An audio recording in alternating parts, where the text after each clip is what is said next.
আরে একটা মেয়ে বিয়ে হলে বাপের বাড়ি থেকে শ্বশুর বাড়ি যায়, অনেকে পদবি চেঞ্জ করে, এটা তো অন্যায় নয়, চিরকাল ধরে চলে আসছে।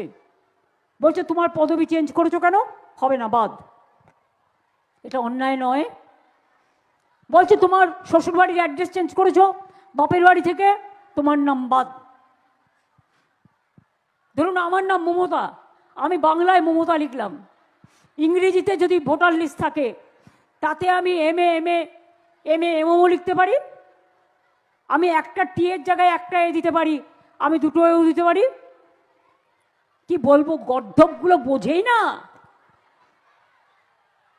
গর্ধ শক্তি জানেন তো, গর্ধ শিক্ষা বোঝেই না যে বাংলায় উচ্চারণ বানান আর ইংরেজিতে উচ্চারণ বানান এক হয়।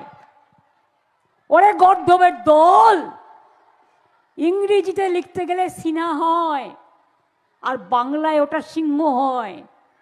সিংহকে দেখে সিনাকে কেটে দিচ্ছে, এবার সিনাকে দেখে সিংহকে কেটে দিচ্ছে। আপনার নাম অগ্নি, আপনি OGNI অগ্নিও লিখতে পারেন, AGNIও লিখতে পারেন, কিন্তু বাংলায় অগ্নি অগয় নয় মধ্যে নয় হর্ষি লেখে।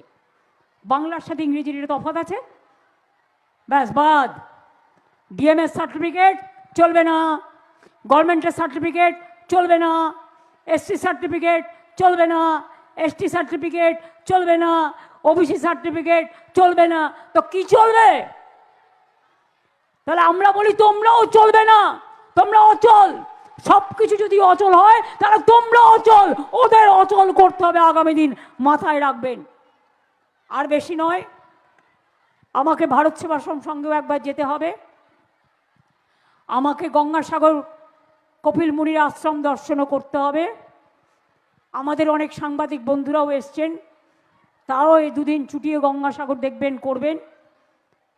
অনেক তীর্থযাত্রীরা আসবেন, যারা NGO আছেন, বিভিন্ন প্রতিষ্ঠান থেকে অনেক সাহায্য করেন, তাদের বলবো আরও ভালো করে সাহায্য করবেন, যাতে কেউ বাংলার বদনাম করতে না পারে।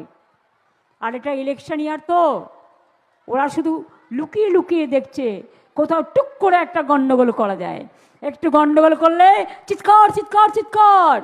উত্তরপ্রদেশে হলে না, বলা যাবে না, মধ্যপ্রদেশে হলে ডাবল ইঞ্জিন বলা যাবে না, রাজস্থানে হলে বলা যাবে না, উড়িষ্যায় বাঙালিদের উপর অত্যাচার হলে বলা যাবে না, দিল্লিতে বাংলা বললে খুন করে দিতে হবে, রাজস্থান